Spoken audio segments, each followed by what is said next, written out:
श्री राधे, जय श्री राम। यह कथा श्री राजेश्वरानंद जी महाराज जी द्वारा कही गई है। यह कथा आनंद के साथ ज्ञानवर्धक भी है।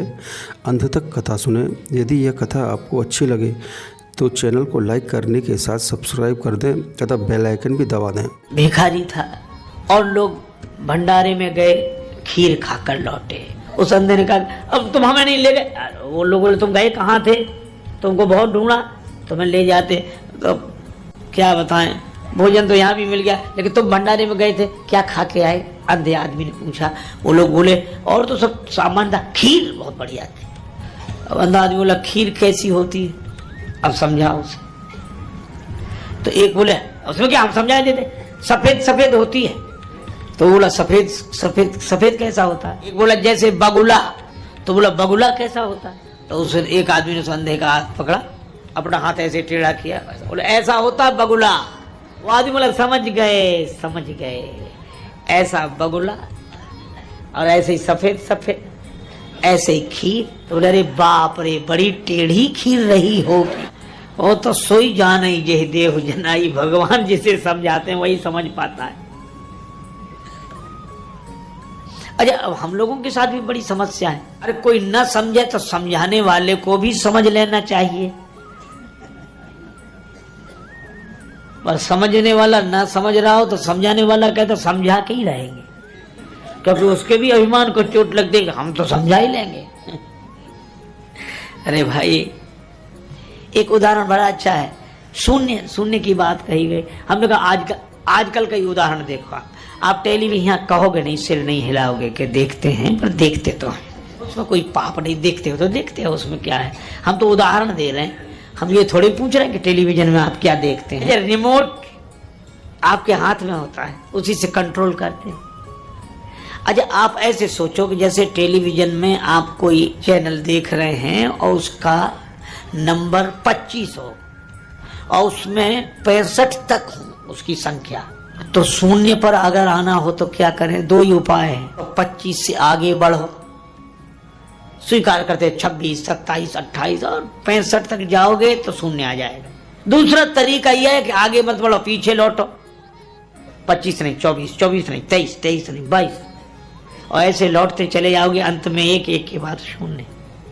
भाई यही दो उपाय हैं अहंकार को शून्य करने के।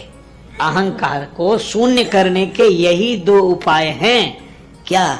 या तो पीछे लौटो या आगे बढ़ो। पीछे लौटने का अर्थ है नेति नहीं थी, यह भी नहीं, यह भी नहीं, यह भी नहीं, और सबको नकारते जाएंगे तो अंत में उस शून्य को उपलब्ध हो जाएंगे, जिस शून्य में परम सत्ता की प्राप्ति होती है।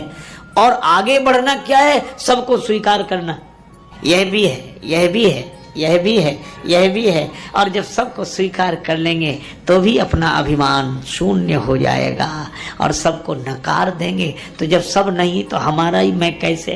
और इसीलिए भगवान श्री राम कृष्ण देव कहते हैं कि दो तरह के मैं होते हैं, एक कच्चा मैं, एक पक्का मैं। हाँ, कितना बढ़िया उदाहरण है। कच्चा मैं और पक्का मैं दो हैं हम लोगों का। और इसीलिए तुलसीदास जी दोनों मैं की बात करते हैं। एक मैं को वे माया कहते हैं, मैं और मोर तोरते माया, और एक मैं को वो ब्रह्म कहते हैं, सोते ताई तो ही नहीं भेदा। तो कभी कभी लगता है कि हमारे जीवन में दो मैं हैं। हाँ हैं। कैसे? आप ऐसे सोचो कि जब आप सपना देखते हो तो आज तक किसी आदमी ने ऐसा सपना नहीं देखा होगा जिसमें उसने अपने को न देखा हो। सबको बाद में देखता है, पहले अपने को ही देखता है। इसलिए सपने में लोग क्या कहते हैं, हम वहां गए महाराज, हम वहां गए, फिर वहां ऐसे हो, हम ऐसे ऐसे। ये बात अलग है कि सपने की बात करते, न भी आए तो बात करते हैं। एक विद्यार्थी बड़ा चालाक था, अपने प्रोफेसर के पास गया, बोले सर पाँव छुए। हाँ बोलो बोलो बेटा क्या बात? बोले आपके पिताजी तो अब नहीं है। बोले हाँ नहीं, उनको 5-7 साल हो गए मरे।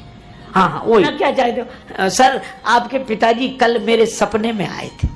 क्या कह रहे थे? बोले तुम अपने प्रोफेसर के पास जाना, वो हमारा बेटा है, उससे कह देना कि तुम्हारे पिताजी ने कहा है इसे पास कर दो। सबको लगा कि बड़ा चालाक है, ये धूर्त है, देखो इसने अपने को उत्तीर्ण कराने के लिए क्या योजना बनाई। प्रोफेसर बोला कल आना, दूसरे दिन सवेरे पहुंचे, बोले सुनो इधर आओ। हाँ सर। बोले तुम झूठ बहुत बोलते हो। बोले क्यों? बोले आज हमारे पिताजी हमारे सपने में आए थे। बोले वो कह रहे थे कि वो लड़का बड़ा धूर्त है, दुष्ट है, उसको बिल्कुल पास मत करना। तो विद्यार्थी चुप हो गया। अध्यापक ने समझा कि हम सफल हो गए, जीत गए। पर विद्यार्थी थोड़ी देर में हाथ जोड़ के बोला सर आपकी मर्जी, हमें पास करें या फेल, लेकिन इस घटना से एक बात तो सिद्ध हो गई। क्या? बोले आप नाराज मत होना। क्या? बोले आपके बाप भी यार 2 कौड़ी के, हमसे कुछ कहते हैं, आपसे कुछ। कुछ लोगों को सपने नहीं आते तो भी सुनाते, क्योंकि ऐसा हुआ ऐसा हुआ। मैं हमसे कह रहा था कि सपने में हर व्यक्ति अपने को देखता है। तो एक तो आता जाता दिखता है कि हम वहां गए, हम वहां गए, उनसे मिले। तो एक मैं आपका वो है स्वप्न पुरुष, और एक आपका मैं वो है जो सपने को देख रहा है, सपने को देखने वाला और सपने में अपने को देखने वाला। तो अपने को जब हम देखते हैं कि हम खड़े हैं, सपना देखते समय तो हम पड़े हैं। इसका अर्थ यह है कि यही 2 मैं हो गए, एक दिखने वाला मैं और एक देखने वाला मैं। तो ये जो दिखने वाला मैं है यही माया है, यह स्वप्न पुरुष ही, यही अहम ने एक आकार ग्रहण कर लिया। लेकिन इस अहंकार को जो देखने वाला है, जिस अहम का साक्षी है, वह स्वयं है, वही पक्का मैं है। कच्चा मैं यह स्वप्न पुरुष और पक्का मैं उस स्वप्न को देखने वाला। इसलिए एक बड़े त्यागी तपस्वी वीतरागी वेदांती संत थे, वयोवृद्ध महात्मा थे। वे एक वाक्य में अपना संदेश देते थे। वो कहते थे कि देखो देखो देखने वाले को देखो। अच्छा, अब लेकिन एक अजीब बात है, जब सपना देखते हैं तब दिखने वाला तो दिखता है और देखने वाला नहीं दिखता, समझ में ही नहीं आता। और जैसे ही सपना समाप्त होता है, वह स्वप्न समाप्त हुआ और सपने के हम मिटे तो देखने वाले प्रकट हो गए। बस इसी तरह जब हमारा अहम शून्य होता है तब स्वयं प्रकट हो जाता है। और अहम अच्छा सपने में दिखने पर भी न वो कभी था, न है, न होगा, लेकिन न उसे झूठा कह सकते हैं न उसे सच कह सकते हैं। एक संत ने बड़ा अच्छा उदाहरण दिया, जैसे हल्दी और चूना, दोनों मिला दो तो लाली प्रकट हो जाती, लाल। अब वो लालिमा न तो झूठी है न सच्ची है, उसमें लालिमा है ही नहीं। वो तो हल्दी चूना 2 के संयोग से ये तीसरा प्रकट हो गया, और वो प्रकट हो गया जो है नहीं, और दिख वैसे ही रहा है।